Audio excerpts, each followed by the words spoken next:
Just got interrupted there because of a phone call. I'm not sure where I was up to. Anyway, so there's the pot with the dwarf nectar in it, and a couple of other little pots. There is some mint in that other pot too, but it's kind of useless. Got a golden gleditsia growing here, which is a fairly big deciduous tree. The idea is eventually that will kind of come up, and when it gets to about here, we'll be able to start pruning this thing back, which isn't really a tree, it's just kind of a shrub that's, as you can see, quite overgrown. We can start pruning that back and let the gleditsia come over. That way we'll get shade in summer, but we'll get a bit of light in winter. So that'll be interesting. Anyway, on to the chickens section of the yard. They get a lot of this lawn probably most of the weekend, and sometimes I remember to let them out in the evenings. This is a walnut tree. This is actually, according to Bunnings, a goji berry tree, although it's actually doing really well, but I've just kind of stuck it there because they had it for $5. I thought, that'll be fun, see what it grows into. There is something forming on it. It doesn't look like goji berries though, so I don't know. We'll see what happens with that over time. Lots of lawn. Fortunately this doesn't need mowing because the chickens and ducks do a pretty good job on it. You can see that I've trained the grapevine around this fence. That actually only took, this is the second year, and it's pretty well covered, so that's pretty fun. Massive passion fruit vine, produces pretty well, probably needs a bit of a prune now. I put in a feijoa just recently. There's a few potatoes. I don't really, I don't harvest them or anything, they're too much of a pain in the bum, but they're there. And that is a, what's it called, blood orange. The early apricot is probably carrying about 40 apricots, and I've decided to net it. That's the fig tree, which I've pruned very hard because it kind of produces these funny figs that never turn into good fruit. They're just like a flower on the inside. Now we've got this kind of garden section that I've fenced off just with temporary chicken wire. So within that we've got zucchini, asparagus. I've just put in some rhubarb. The asparagus actually is established, which is good. That was my second attempt. Planting some seeds in bottles, like cut off bottles. So there's a few of them around. I've put in a mix of things really. But I just find it marks the spot while I'm waiting for the buggers to germinate. Anyway, that's lemongrass. There's a bit of silver beet. That is last year's hop vine growth, and you can see it's starting to sprout down the bottom. Although it's been like that for a long time, I'm kind of worried it's not going to get started. Anyway, more aloe vera. There was some more at the front actually that I didn't show you, but anyway, more seeds that have been planted today. A bit of parsley, bit of, what's that called again? Kale. That's a mix or a jumble of the third year eggplant and a second year cherry tomato vine. The cherry tomato vine seems to be doing quite well. The eggplants are actually very small, as you can you see? Yeah, there. So I think second year, third year eggplant doesn't really work very well. I'll plant new ones next year, I think. This is the plum tree that is planted over Ava's buried placenta. That's just some old broccoli that I have harvested and never pulled the plant out. A bit of over harvested chard, some nicely growing chard. What else? The kale does quite well, partly because it's just a bugger to prepare. You have to cut out the stem in every leaf, whereas with chard you can just kind of throw it in. Pea straw, I'm going to lay that tomorrow.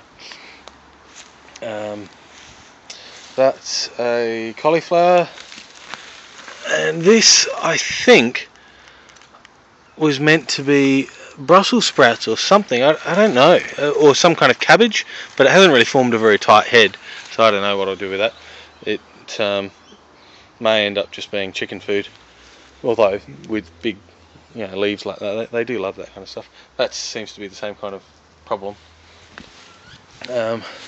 This, I had down the middle a bunch of broad beans which have been harvested now. They were a good one, and that's the previous broad bean field as well. There's a few other things I've thrown in there. That's the chickens have access to that now, so they're ripping into it. Some kind of flower that I put on the corner there. I think it's a pyrethrin, so that's the reasoning behind that. A whole lot of beetroot here, and a zucchini. I think actually no, that's a pumpkin growing on the corner. I'm hoping that'll kind of snake its way down out here. 3 strawberries in a row. I don't normally bother with strawberries, but I don't know, I figured I'd give it another go. In the bottles back there, I've got some basil that I planted maybe 2 weeks ago. It's doing quite well. I'll take the bottles off once it kind of gets a bit bigger. Cherry tomato. There's actually a few new cherry tomatoes back in that section as well, interspersed. And then you can't really make it out here, but I've planted fairly close together. I just bought one of those trays of $3 trays of mixed chard, rainbow chard. I find they're quite lovely, and probably half of them will make it to adulthood. And then quite a lot of parsley that I planted a while ago. You can never have too much parsley. Chicken run. The kind of almond tree that we built the run around has done really well, so that'll give them some good shade through summer. I've just swept it out this morning, and they're not really using this bit in here because of mites and stuff. I've had to take all the straw out, so it's kind of a bit uninviting, but they roost up there at night. That's their feeder. They're actually laying at the moment just down there. They want to peck the phone. That's funny. Now I put in there's actually a dwarf Granny Smith, I think. This is the apricot tree that you gave us. So as I said, I took all the fruit off it, but it seems to be growing quite vigorously, which is good. And a pineapple guava. I got that and the Granny Smith like $20 at Bunnings. They were just kind of on special or something. Kaffir lime normally would want a lot of drainage, but it seems to do quite well, even though it gets a bit waterlogged every now and then when the drainage for this automated waterer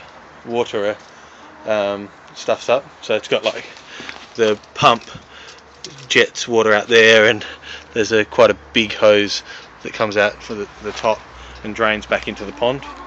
Pond has heaps of duckweed growing on it. I actually let the ducks in there today, and they had a very good time eating up some of that duckweed. That's the pear or apple? I don't know. I think that's the pear. It's kind of growing out of a little island there almost. And then I've got a whole lot of reeds and weeds growing in these containers that the water drains through.